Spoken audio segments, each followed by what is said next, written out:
Hello everyone, and in this video we're going to be trying out a Hectorbox machine. Okay, we're going to be trying out one of the capture the flag exercises in Hectorbox, and this one it's more inclined to very easy per se. Okay, so if you get into your Hectorbox, the one that we're going to be looking at is it's called Business. Okay. I know they could have given it better names. Okay, let me just deactivate this Windows machine. It might slow me down. I don't need this anymore. Okay, so if you scroll through this, by this point in time, you should have one of these. And of course, in my case, for business, I have already did the CTF ahead of time, but now I'm just going to be walking you through how to perform the CTF. And right now I'm running my own Linux. Of course, this CTF you can attempt it using Kali Linux or Parrot OS or any of those others. You can attempt it using either of those. Okay, so there is business. Okay, you can open it like so, just click on it. Okay, so we're going to be attempting this one, and it's rated as easy. Okay, although by means of user ratings, more of them are more inclined to say it's easy rather than piece of cake. So it's more towards the medium type. Okay, so now I actually need to stop the machine from running so I can restart it again. Okay, and then we're going to try it out together. Okay, so I'm going to open up my terminal. Okay, so the starts to, let me just stop this. Okay, the start to performing this exercise. Okay, when you start a Hectorbox exercise at this point in time, you guys are very much aware that the first thing you need to do is to connect into your Hectorbox machine. So you saw that I'm inside machine, so I need to be here. So I'm going to go to OpenVPN.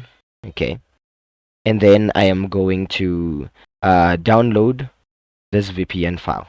Okay, obviously they can be different. If you try to download one of these, you may find that it says that there's a server error and it's fully packed. You might have to change to a different location. Okay, so once you do this, you're going to click on download VPN. Okay, and once you do it like so, it's going to download a file for you. Okay, and normally I would like to save this in home. Okay, I'll save it there like so. Okay, but in my case, I already downloaded this before. I'm downloading it again, but anyways, that's perfectly fine. Okay, so now that you've downloaded the file, I'm going to connect to the VPN network just so that I have that ability to communicate with the other machines inside the Hectorbox network.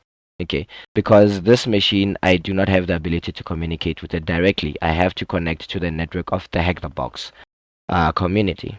Okay, so here, if I open my file browser and I go home, remember I just downloaded a file and I placed it. Okay, let me do this, and I placed it here. You'll notice that it is lab.lorenzi.ovpn. That's the file. So once you get here, you can right click and say open in terminal. Just gonna right click where I saved that file. If you run ls, you should be able to find that file. It should be located there.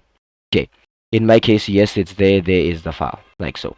Okay, then of course you have to connect to it. So how do you connect to it? You're gonna do this with sudo privileges, and you're going to use a specific tool called OpenVPN, which allows us to connect to a VPN network. And we don't need the IP address of the network and whatever. Everything has been set up for us inside this VPN file. Okay, so I'm gonna do that and just paste the name of the file there. Okay, then I'm gonna hit enter. I'm gonna have to type in the root password there, like so. That's just standard protocol. Okay, then this is going to do a couple of things. It's going to be attempting to connect. It's gonna try a couple of things, and then we're going to give this quite some time. This all depends on the speed of your network, and mine is it's a little bit slow. But anyways, for you to know that it has connected completely, you're going to see it say initialization completed. That's how you know that it has connected successfully. And do not stop this. Do not close this. So rather Control Shift T to open a new tab. This must remain open. Okay. So now that's open, I'm gonna go back to Hectorbox. Remember, I was on the machine business, so I'm just gonna click on join machine. Okay. So our objective is to get a user flag and a root flag. So we actually have to break our way into the machine and find those two flags that are required, the user flag and the root flag. The user flag, it's a low privilege, it's the easiest to break into. And then we have the root flag, which is slightly a little bit more challenging to break into. So let's work through this. Okay, so I have that IP address. Just gonna copy it. And obviously the wise thing to do, I believe, is just to see if I can communicate with the machine. And the best way to do this is to try and ping that machine. Okay. And if I use ping, you'll notice that I actually get good responses. So I can actually communicate with the machine, which means my setup was perfect, by the way. And if your VPN didn't connect properly, you will find that it's not green like it is for me, but mine is green because it's connected successfully. Okay, perfectly fine. Now, we did a simple ping and we saw that we can communicate with the machine. Then obviously the ideal thing to do now is to perform a nmap scan. This is for us to see if there is anything that is interesting on that machine. Okay. So nmap is running, remember, information gathering and footprinting. So I'm going to be doing some footprinting as well. Perhaps there could be a website that's running on this machine. So I'm just gonna put this link into my web browser. Perhaps there's a website there. Who knows? Okay. So I'm just gonna hit enter, and obviously if there's a website, I should be able to see it, which is perfectly normal. Okay. And I'm just gonna do this simultaneously while nmap does this. Okay, nmap actually got the results way quicker than my browser, which sucks. But anyhow, you'll notice this. So according to nmap, it actually confirms that there is a website here that's actually running on port 80 and port 443, which is HTTP and HTTPS. That's actually how you know that a target has a website that's actually running on it. So we know now that there is a web server that is actually running on that target. Okay, so we're just gonna wait for the browser to attempt all it can to see if it's able to render us that website, if there is any website to begin with. Okay, you will notice that I actually get it quite right away. But of course, if I was doing this from a private window, you may not get that at all. You see? You're not gonna get it if you're doing this from a private browser. Okay, I may have worded that differently. If you're doing this for the very first time, you're not gonna get it. So let's take a look at what happened closely. You saw that we no longer have the IP address that we pasted there. We actually have this business.htb. That's because this is the domain. Okay, so this is supposed to point towards the IP address. So the way in which we do that is we can force Linux to read this as that IP address. And the way in which we do that is by editing the host file. So to do this, we're just gonna say sudo. We're gonna use nano, which is a simple text editor. And then the host file is located at etc hosts. Okay, just gonna type in my root password like so. Okay, and then you'll notice here's my host file. I'm just going to modify this so that whenever I try to request for this web page, it's gonna give me the IP address that I got, and I should be able to get that website. Okay, so I'm just gonna go there, paste that IP address. Okay, and then this should be business.htb, which is that I got there. Okay, then I'm gonna Control X, Y, and enter. Now you'll notice that it has saved. Okay, and it seems like while I'm busy with this test, someone is really struggling with this. They want it to be reset. No, I don't really think this machine should be reset. It actually works perfectly fine. Okay, but anyways, so let's proceed with it. Okay, so now we've edited the host file. Then the next thing to do now is to see if we can still visit that web page. If you hit enter, you'll notice now it actually opens up perfectly. Okay, now we actually do have business. There we go, which looks like a very nice website actually. If you're doing this again, you might find it says connection not secure. All you have to do is click on advanced and then accept the risk and continue. That's perfectly fine. Okay, and oh, someone wants this machine to be reset, and no, it's not gonna be reset. There's nothing wrong with this machine. That's because some people find it difficult and they think there's a mistake with it. It will not be reset. Perfectly fine. Let's proceed with the test. So, fine. We did that and we saw that we are able to render it. And now we can do some simple footprinting. We can just browse through this, getting started, about us, services. There's really nothing interesting on this page. And maybe we can see if we can have a robots.txt file. Okay, we don't really have that. Okay, but this really sucks. But not for all of us, anyways. We can make use of a certain tool to help us find if there are any hidden web pages per se. If there's many pages that are not visible here, I can be able to find them using certain tools like dirbuster or gobuster or dirsearch in this case. There's a certain tool called dirsearch. It comes again pre-installed in Kali Linux or your Parrot OS if you're using that. It comes pre-installed. So if you run dirsearch with nothing, you're going to find it's going to explain to you how you're supposed to use it. It says say dirsearch and then -u and then give the URL, which is exactly what I'm going to do. I'm going to say dirsearch, then I'm going to say -u, okay, and then I'm just going to put in that URL.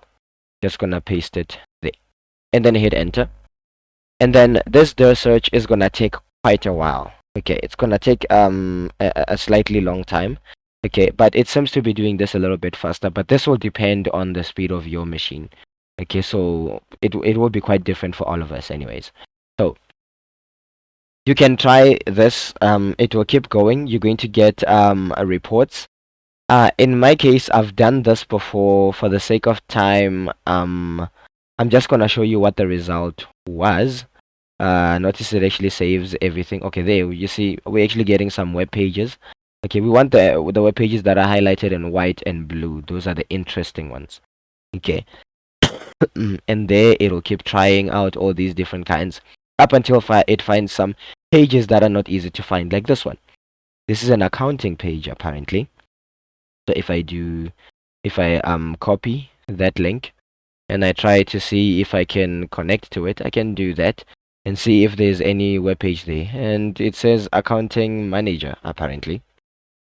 That's perfectly fine. Okay, and it can keep going obviously, but I've tried this before. Oh, there's a login apparently. Ooh, there we go. Accounting control main. Okay, we notice that this is a login page, but one thing that we notice is this.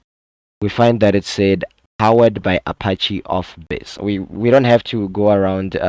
Actually, it takes us to the home page. We don't have to go around trying to crack the username and password here. That's way too much work. We believe there's a different way. Okay. So you can do some research on Apache of Biz, but the way of Googling this is to see if there is a way of going through this in such a way that we can bypass this authentication that we have there. Okay. So I can do a simple Google search and say Apache of Biz authentication bypass. Okay. We want to see if we can find an exploit that has to do with this. And luckily, for our sake, there's this guy called Japa, whatever that name is, who actually wrote an exploit that can help us to perform this exploitation. Okay. So if we click on that GitHub, we're going to find the code that can help us to perform the exploitation on this vulnerability. So that is exactly what we're going to use. So I don't think I need this dirbuster anymore, but let me just do this. And of course, you're going to find different kinds.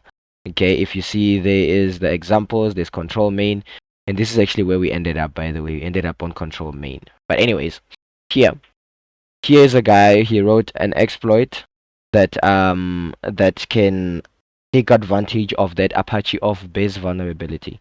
Okay, and you can read on this and see what it does. After doing some research, I actually discovered that this proof of concept can be used to send commands to a specific target and make it to do something on our behalf. And that's what we're going to do. And here's the usage that's actually given to you. Okay. So what we're going to do is we're going to take note of this. Just copy that URL. And then on our end, we're just going to clone that repository. Okay. So let me just clear this out. Okay. So all you have to do is git clone, which is a way of us to download all the files that are here, okay, including this exploit.py, which is actually what we need. So it's gonna download for me. I've already done this before. Actually, if I say ls, you'll notice that I already have that authentication bypass. So I don't have to do this git clone thing, but you have to do it. It's necessary. Okay. And then we found this. Okay. It will create this folder for you. Once you've done that, it will create that folder. Okay. Now I'm just going to cd into that folder. Okay. And inside this folder, there's something interesting. There's the exploit.py and all these other files, which is essentially what we had there, of course. And if you look at the usage of this, here's the usage. They said we should use it like that. Okay. So you give the URL, and then this is the target, of course. And then this, you'd say --cmd, and then you'd put in the command that you want to inject. So mentally, what am I really thinking? I'm thinking I'm going to inject a command to the target machine such that I'm going to tell the target machine to connect to me instead. Because I can't connect to it because I don't have the usernames and passwords. But I'm going to tell it to connect to me. And then at the same time, I'm going to be listening for that connection up until they connect to me. Okay, I'm just going to open a new tab, and then I'm going to use this special tool called Netcat. And Netcat is a tool that allows us to connect to machines or receive connections from them. If you read the documentation on Netcat, you can look at the usages. If you write Netcat with nothing, you'll find different kinds of combinations you can use. Okay, but in my case, I already know how to use Netcat. I'm pretty experienced with it, so I'm going to use the NLVP. Okay, that's what I'm going to use, and then I'm going to specify what port I want it to listen on. And in this case, I'm just gonna say I want it to listen on port 6969. Okay, so now my own Linux machine is waiting for someone to connect to me. In this case, I want that machine, the business machine, to connect to me. Okay, so I'm going to make use of this exploit. Okay, and the exploit just says I have to say Python 3, and then I have to say exploit.py, and then I have to say that -- URL, and then I have to paste the URL there. And the URL is this one. I already had it before. So I'm just gonna send off that exploit to it. Okay, like that. Right. So let me just extend this so you can see that all together. Okay, there we go. And then we had to say --cmd, and then we give the command that we want to send to this machine to execute. When we're saying commands, we're talking about Linux commands, like Linux type of commands. If you send a command for it to shut down, it will shut down. That's perfectly fine. But mentally, I'm going to send a command to this machine so that it also uses Netcat, but it's not going to use Netcat to listen. It's going to use Netcat to connect to me. So I'm more or less using the connect parameter now. I'm saying use Netcat. I want you to use Netcat to connect. Okay. And when you connect, I want you to send a bash. And remember, a bash is just a terminal like this one that I'm using. I want it to connect to me and send me the bash so that I have access to its terminal. Okay. And then of course the normal parameters are, say, who is its. Remember, this is the command that I am sending to that target machine. So I want it to do Netcat and connect and send a bash. But who do I want it to send to? I want it to send it to me. Okay. So I need to actually type in my own IP address now. So let me open a new terminal just so that I can see my own IP address. And please take note, this is not the IP address I'm going to use. This is for my local Wi-Fi. I'm not going to use that. I'm going to use the tunnel 0 because this is what I've used for the VPN network. So this is what I'm going to copy. Okay. And then I'm just going to paste this there.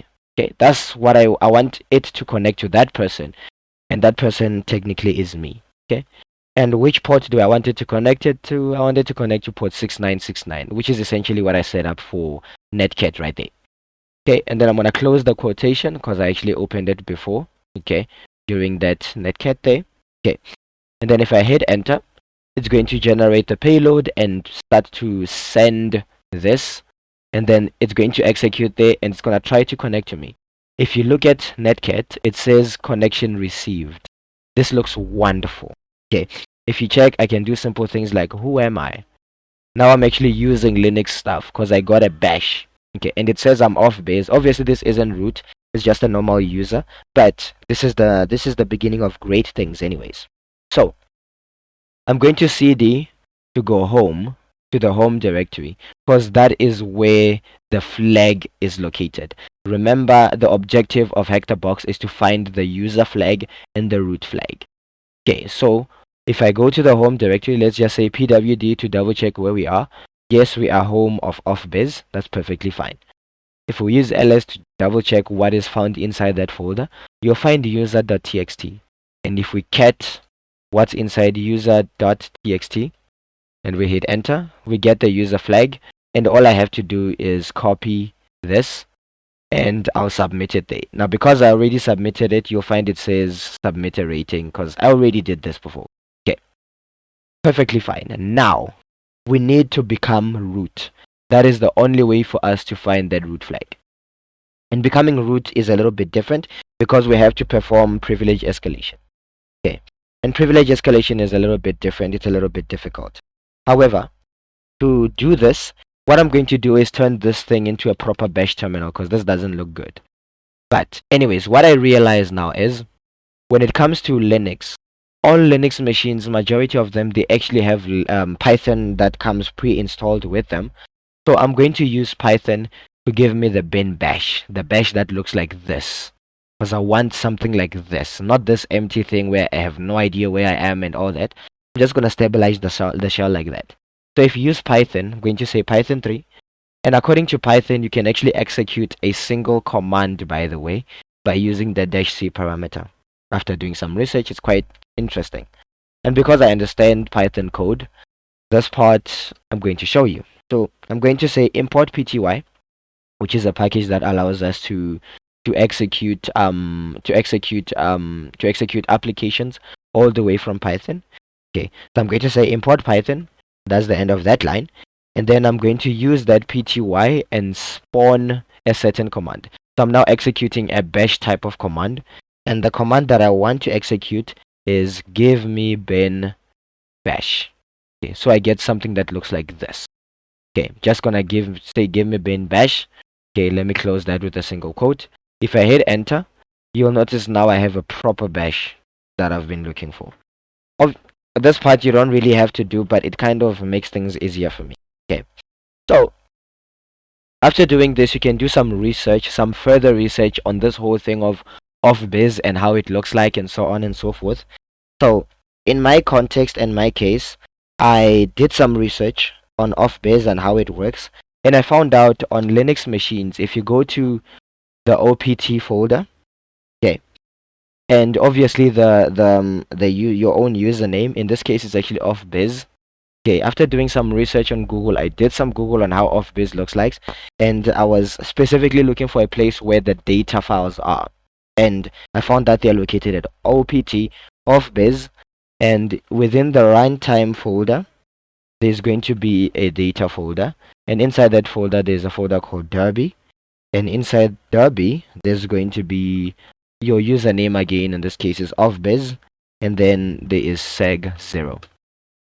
And of course this is a lot of work. However, all of these we only got to know after you do some Google searching, okay, and some footprinting, of course. In this folder, if I run ls, there's a lot of files here, honestly speaking. Okay, there's a lot of these files, and you can read through all these files. You can read through all of them. Okay, there's quite a lot of them, I must say. Okay, but if you understand, you can use simple commands like find. You can look for simple keywords like find the word admin or something like that. Okay, it doesn't really find the word admin, but you can do that. You can try and find different words and so on and so forth. But I did this ahead of time, and apparently I found that there was a very interesting file in all of these, and that file was called C6650. Okay, so this is after I tested out pretty much all these files that are in here, and these are .dat files, and dat files are data files. You can't just cat the file. If you try to cat C6650.dat, if you try to read that file, it looks like this is not good to read. Okay, let me clear this out. But yeah, you can actually notice something. There's the admin, and you'll find there's a nice little hash there, but that's not the best way to read it. Okay, but what we can do is you can use the strings command.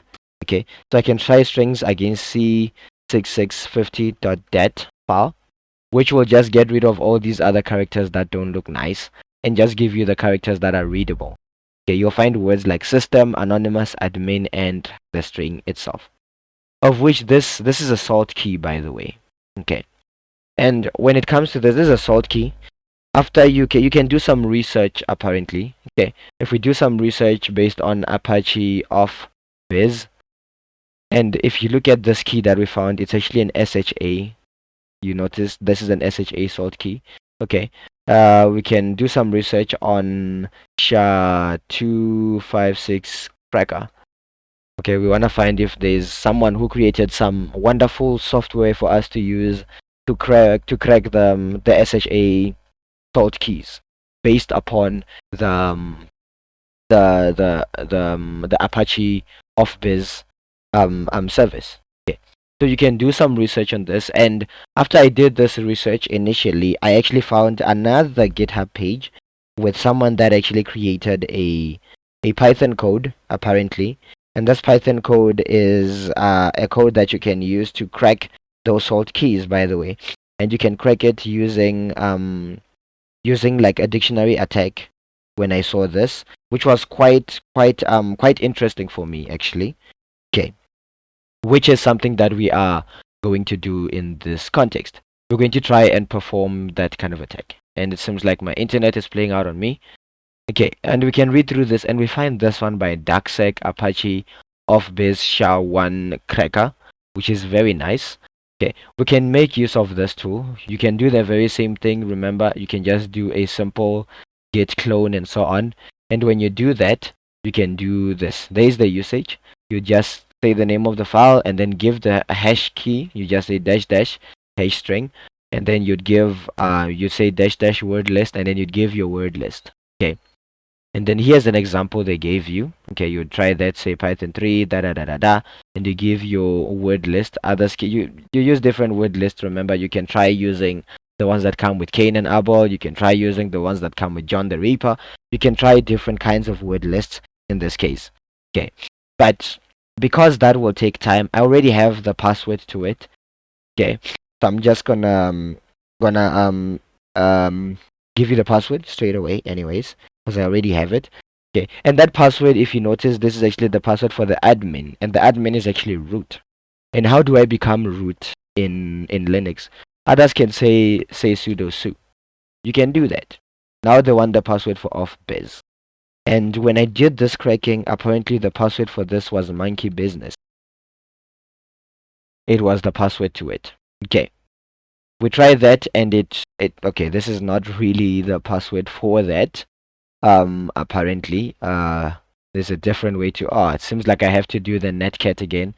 Okay, that's fine, it's actually easy. I'll get the very same thing again. Okay, yeah, I got the connection again. Then it seems that I'll have to do the stabilization of the shell. So I'll have to redo this again. Apologies for that. I control C when I was not supposed to do that. I should have done control Z instead of control C. But anyways, that's fine. I haven't lost anything. I still had the initial password anyways. So I'm just gonna say su to become root. And notice that now it needs the password. And because I already cracked the password before, it's monkey business.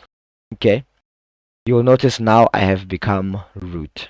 Okay, you can even ask it, who am I? It will tell you that you are root. Okay, and then of course I'm going to cd into the home of root in this case. Okay, and then let's see what we find there. We're going to find root.txt, and then you're gonna cat root.txt like so. Okay, and you will get the last flag. You're gonna copy that and of course paste it on the root flag, and before you know it, you are done with the solution for that machine. And that is how you complete that CTF for business. And we get throughout the upcoming weeks, of course, we're going to be trying different Hectorbox machines. So just keep watch as we try out different kinds of these machines. And of course, if this seemed like a lot for you, always start with a starting point when you're trying out Hectorbox, please. But this is for a more experienced type after doing a whole lot of research and a whole lot of reading. But in your case, you might want to start with the starting point machines. But anyways, that's how you solve that machine of business on Hack the Box. And I will see you guys in the next ones. See ya.